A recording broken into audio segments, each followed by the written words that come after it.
Hey, hi guys, how are you all? Thank you for the watching Job and Trader Satya channel.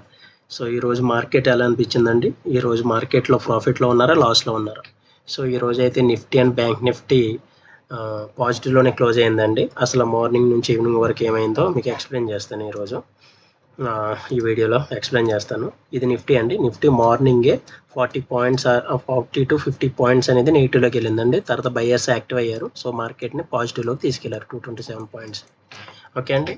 అలాగే ఇది bank Nifty అండి. ఇది bank Nifty వచ్చేసి 100 points నెగిటివ్లోకి వెళ్ళిందండి. Buyer side active అయ్యి 400 points తోటి close చేశారు. చాలా చాలా మంచి పాజిటివ్ మూమెంటం జరిగిందండి ఇక్కడ. సో నేను ఫ్రైడే రోజున ఏదైతే అనాలిసిస్ చేశానో మండే అనాలిసిస్, సో అదే జరిగిందండి మార్కెట్లో. సో ఎవరైనా వీడియో చూడకపోతే ఒకసారి చూడండి. సో ఇది ఫ్రైడే రోజు మార్కెట్ అండి. నేనేం చెప్పాను Monday analysis, gap of open అయినా గ్యాప్ డౌన్ అయినా. సో ఈరోజు మార్కెట్ గ్యాప్ ఆఫ్ అవ్వలేదు, గ్యాప్ డౌన్ అవ్వలేదండి, అది గమనించాలి. సో జస్ట్ ఇలా ఫ్లాట్ ఓపెన్ అయింది. ఇది చూడండి, ఇది 16th. ఇది ఈరోజు మార్కెట్,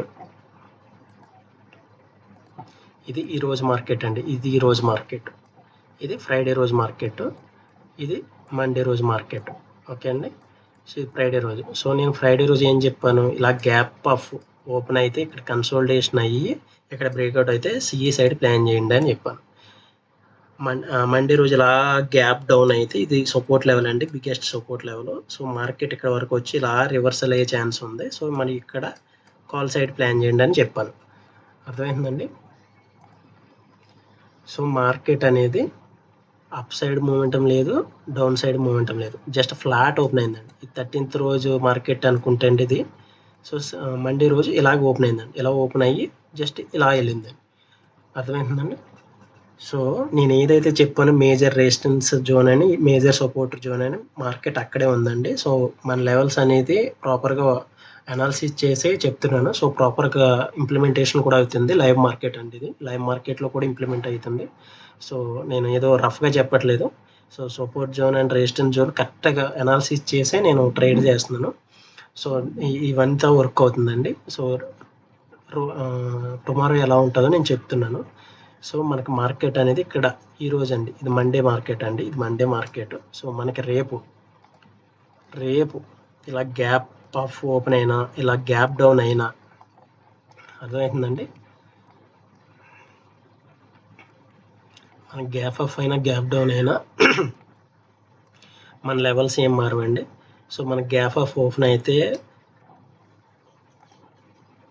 56,400 దగ్గర నుంచి వెళ్ళి ఇక్కడ బ్రేక్అవుట్ అయితే ఇక్కడ కాల్ సైడ్ ప్లాన్ చేయండి, లేదంటే పుట్ సైడ్ ప్లాన్ చేయండి. ఇది రెసిస్టెన్స్ లెవెల్ కింద వర్క్ అవుతుంది. ఇది ఇమీడియట్లీ రెసిస్టెన్స్ లెవెల్ అయితే 56,200 అండి. ఇది గ్యాప్ ఆఫ్ ఓపెన్ అయితే. లేదు సైడ్ వే ఓపెన్ అయితే ఇక్కడ నుంచి ఇలా సైడ్ వే వెళ్ళి ఇక్కడ నుంచి బ్రేక్అవుట్ అయ్యే ఛాన్స్ ఉంది. అలాగే మన గ్యాప్ డౌన్ అయితే మనకి ఇదే ఈ రెసిస్టెన్స్, ఈ సపోర్టే వర్క్ అవుతుందండి. ఎందుకంటే ఇది ఇవాళ కూడా మనకి క్రాస్ అవ్వలేదు కాబట్టి రేపు ఇది కూడా ఇదే వర్క్ అవుతుంది. సో మనకి ఇక్కడ నుంచి అప్ మూమెంట్ వెళ్ళే ఛాన్స్ ఉంది. మనం ఇక్కడ కాల్ సైడ్ ప్లాన్ చేద్దాం. అలాగే ఇప్పుడు బ్యాంక్ నిఫ్టీ అండి. బ్యాంక్ నిఫ్టీ కూడా నేను ఏదైతే చెప్పానో అదే resistance level, support level cross అవ్వలేదండి. టుమారో మనకి అప్ సైడ్ మూమెంటింగ్ అయినా డౌన్ సైడ్ మూమెంటింగ్ అయినా ఇవే లెవెల్స్ అండి. సో మనకి డౌన్ సైడ్ వస్తే 24,600, ఇంకా దానికి కిందకి వెళ్ళిపోతే 24,700. సో ఇక్కడ నుంచి వెళ్ళి రివర్సల్ అయ్యే ఛాన్స్ ఉంటుంది మార్కెట్. సో అప్ మూమెంటింగ్ జరిగితే 25,200 అండి అప్ మూమెంట్. సో ఇక్కడ వరకు వెళ్ళి కన్సోలిడేషన్ అయ్యి మళ్ళీ రివర్సల్ అయ్యే ఛాన్స్ ఉంది. సో మీరు ఎప్పుడైనా సరే వీడియో చూస్తున్నప్పుడు ఈ రెసిస్టెన్స్ అండ్ సపోర్ట్ లెవెల్ని డ్రా చేసుకోండి టుమారోకి. Okay, thank you for the watching and Satyan Job Trader.